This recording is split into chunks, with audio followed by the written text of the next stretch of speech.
Рахмет қошеметтеріңізге ағайындар. Ал құрметті әлеумет, аз ғана шыдап сабыр ет. Жастарға қанты бар, тоймастар дейтін салты бар деп жатамыз. Күннің нұрын шашқанда аспан қандай, кең ашатын құшағын достар қандай. Тоймастарды ортаға алып келсін, тойымыз жаңа ғана басталғандай деп. Тоймастарды қабылыңыздар ағайындар. Баршамыздың үйімізде той болсын деп тоймастарды қабылыңыздар.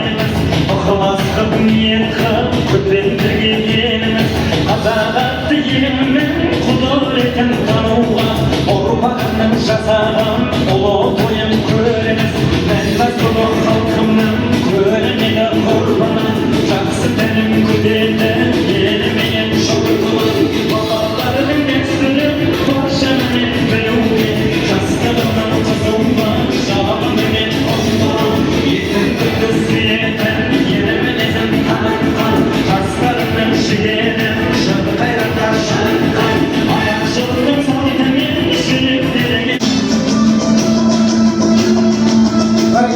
ағайындар, бүгінгі қуанышыңыздармен қарай жалғастыра ендеше бүгінгі тойбастарымыздың атына құрметті ағайындар, бүгінгі кішкентай қызымыздың атынан жақсы бір әсем ән болсын.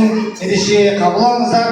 Енді әрбір дастарханнан ән сұрасақ таң атып кеш батады. Ондай болса, бүгінгі кішкентай қызымызды қабыл алыңыздар.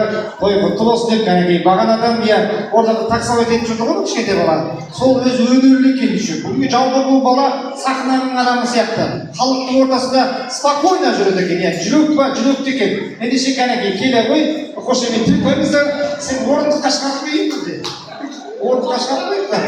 Ал енді қабыл алыңыздар. Аты кім болады? Айниша.